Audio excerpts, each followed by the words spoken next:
അക്കാഡമിയിലേക്ക് എല്ലാവർക്കും ഒരിക്കൽ കൂടി സ്വാഗതം. ദേവസ്വം ബോർഡ് LGSന്റെ പരീക്ഷ കഴിഞ്ഞ ദിവസങ്ങളിൽ കഴിഞ്ഞു അല്ലേ?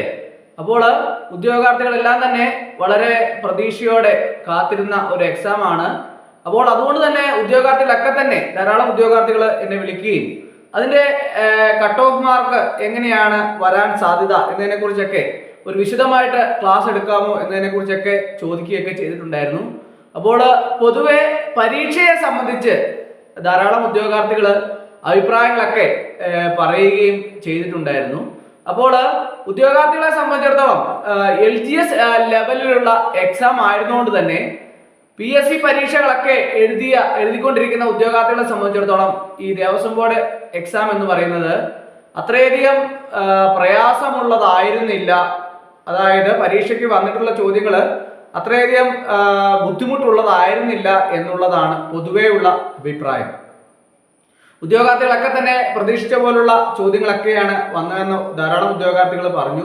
പക്ഷേ അതിൻ്റെ അകത്ത് സ്പെഷ്യൽ ടോപ്പിക്സ് ഒക്കെ വളരെ കുറച്ച് പ്രയാസമുള്ളതായിരുന്നു.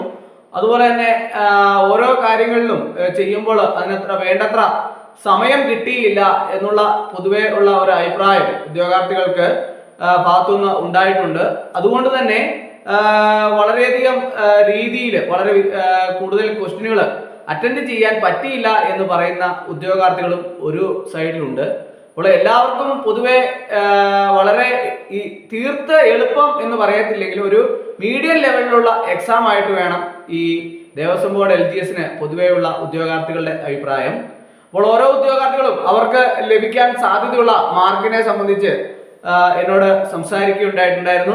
അപ്പോൾ പൊതുവെ ഈ എക്സാമിനെ സംബന്ധിച്ചിടത്തോളം സുപ്രീം കോടതി ഇടപെട്ടിട്ടുള്ള ഒരു പരീക്ഷ ആയതുകൊണ്ട് തന്നെ അത് വളരെ എളുപ്പത്തിൽ വളരെ പെട്ടെന്ന് തന്നെ അതിൻ്റെ നടപടികളൊക്കെ തന്നെ പൂർത്തിയാക്കി ലിസ്റ്റ് പുറത്തിറക്കാനുള്ള സാധ്യത ഏറെയുള്ള ഒരു എക്സാമാണ് ഈ ദേവസ്വം ബോർഡ് LGS എന്ന് പറയുന്നത്.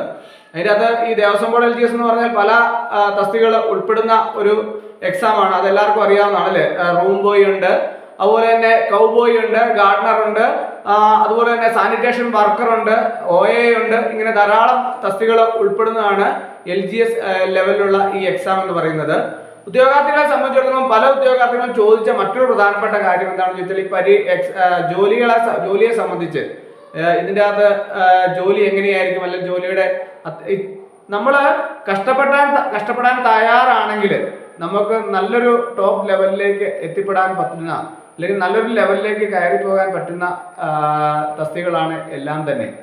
നമ്മൾ അത്യാവശ്യം നല്ല രീതിയിൽ വർക്ക് ചെയ്യുകയാണെങ്കിൽ അത്യാവശ്യം പിന്നീട് നമുക്ക് സർവീസിൽ ഇരിക്കുന്ന കാലഘട്ടങ്ങളിലാണ് തന്നെ പ്രൊമോഷനും കാര്യങ്ങളൊക്കെ തന്നെ നമുക്ക് മറ്റു ടെസ്റ്റുകളിലൊക്കെ കൂടി നമുക്ക് എഴുതിയെടുക്കാൻ പറ്റും. അതുപോലെ തന്നെ ഉദ്യോഗാർത്ഥികളെ സംബന്ധിച്ചിടത്തോളം നമുക്ക് ഒരു സ്ഥിര ജോലി എന്ന ഒരു സ്വപ്നം ഉദ്യോഗാർത്ഥികളെ സംബന്ധിച്ചിടത്തോളം വളരെയധികം പ്രധാനപ്പെട്ട ഒന്നാണ്. അപ്പോൾ അങ്ങനെ ഒരു സ്ഥിരജോലി ലഭിക്കുന്നതിന് വേണ്ടിയിട്ട് അത് പ്രതീക്ഷിച്ചിരിക്കുന്ന ഉദ്യോഗാർത്ഥികളെ സംബന്ധിച്ചിടത്തോളം ഇത് നല്ലൊരു രീതിയിലുള്ള പരീക്ഷയുടെ റാങ്ക് ലിസ്റ്റ് വന്നാൽ ജോലി കിട്ടിയാൽ നിങ്ങൾക്ക് എല്ലാവർക്കും തന്നെ നല്ല പ്രയോജനം ഉണ്ടാവും എന്നുള്ള കാര്യത്തിൽ യാതൊരു സംശയവുമില്ല. അപ്പോൾ ഈ പരീക്ഷയുടെ കട്ട് ഓഫിനെ സംബന്ധിച്ച് ഉദ്യോഗാർത്ഥികളൊക്കെ തന്നെ പൊതുവെ പറഞ്ഞത് ഒരു 55-നും 65-നും ഇടയ്ക്ക് മാർക്ക് ലഭിക്കുന്ന രീതിയിലാണ് ഉദ്യോഗാർത്ഥികളൊക്കെ തന്നെ പല ഉദ്യോഗാർത്ഥികളും എന്നോട് മാർക്ക് പറഞ്ഞു. എന്നാൽ 60-ന് മുകളിൽ മാർക്ക് കിട്ടിയ ധാരാളം കുട്ടികൾ എന്നോട് പറഞ്ഞിട്ടുണ്ട്. അതുപോലെ തന്നെ 55-ന് മുകളിലുള്ള കുട്ടികൾ വളരെ കുറവാണ്. എങ്കിലും ഒരു ഓൾമോസ്റ്റ് സാധ്യത എന്ന് പറയുന്ന 55-നും 65-നും ഇടയ്ക്ക് കട്ട് ഓഫ് വരുമെന്നുള്ള പ്രതീക്ഷയിലാണ് ഉദ്യോഗാർത്ഥികളെല്ലാം തന്നെ അവരുടെ അഭിപ്രായത്തിൽ നിന്ന് നമുക്ക് മനസ്സിലാക്കാൻ സാധിച്ചത്. അപ്പോൾ ഇതിന്റെ ഇനി അഥവാ മാർക്ക് കുറച്ച് ഞാൻ പറഞ്ഞ മാർക്കിനേക്കാൾ ഉദ്യോഗാർത്ഥികൾ പറയുന്ന മാർക്കിനേക്കാളും കുറച്ചാണെങ്കിൽ പോലും സപ്ലിമെന്റ് ലിസ്റ്റുകളൊക്കെ തന്നെ ഉണ്ടാവും. അപ്പോൾ അതുകൊണ്ട് തന്നെ ഓരോ ഉദ്യോഗാർത്ഥികളും ബാക്കിയുള്ള നടപടിക്രമങ്ങൾ ഓരോരുത്തർക്കും ലഭിച്ച മാർക്കിനെ സംബന്ധിച്ച് നിങ്ങൾ കമന്റ് ബോക്സിൽ ഇടുകയാണ് എങ്കിൽ ഓരോരുത്തർക്കും വ്യക്തമായിട്ട് ലഭിച്ച മാർക്കിനെ കുറിച്ച് എല്ലാവർക്കും ഒരു ധാരണയിൽ എത്തിച്ചേരാൻ സാധിക്കും. എന്നെ വിളിച്ച ഉദ്യോഗാർത്ഥികൾ പറഞ്ഞ മാർക്കിന്റെ അടിസ്ഥാനത്തിലാണ് ഞാൻ കട്ട് ഓഫ് മാർക്കിനെ സംബന്ധിച്ച് ഒരു